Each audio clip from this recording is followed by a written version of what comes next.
महाविकास आघाडीने महाराष्ट्रामध्ये घवघवीत यश मिळवलं आणि त्यानंतर आपल्या सर्वांच्या समोर पहिल्यांदाच महाविकास आघाडी एकत्रितपणे येते।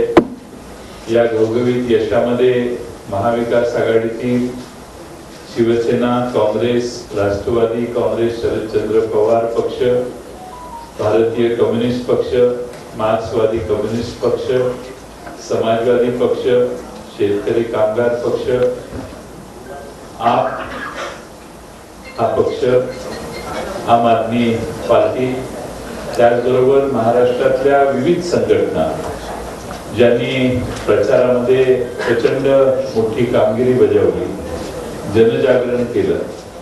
खास करून निर्भय बनो ही जी संघटना आहे, डॉक्टर विश्वंभर चौधरींची, निखिल वागळे असतील, आदी ॲडव्होकेट सरोदे असतील किंवा महाराष्ट्रातल्या वेगवेगळ्या संघटना, सामाजिक संघटना ज्यांची नावं प्रचंड मोठी आली आहे, त्या सर्वांनी मिळून महाराष्ट्रात जनजागरण करून आज महाराष्ट्रातला विजय प्राप्त झालेला आहे।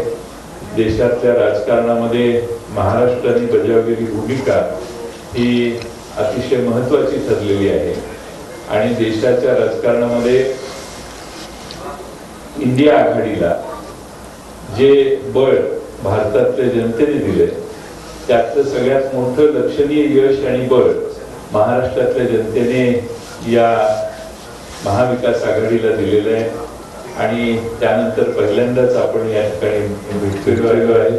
मी आमच्या सहकारी पक्ष आणि सर्व संघटना ज्यांचा मी उल्लेख केला त्या सगळ्यांचे आभार मानेनच, पण माननीय उद्धवजी ठाकरे साहेब, पवार साहेब आणि काँग्रेसचे दोन्ही नेते पृथ्वीराज बाबा आणि बाळासाहेब थोरात यांच्या वतीनं आज आपल्याला या ठिकाणी महाराष्ट्राच्या जनतेपर्यंत पोहोचण्यासाठी आपण सर्वांनी या ठिकाणी बोलवले। आपणही आम्हाला या निवडणुकीत सगळ्यांनी सहकार्य केलं।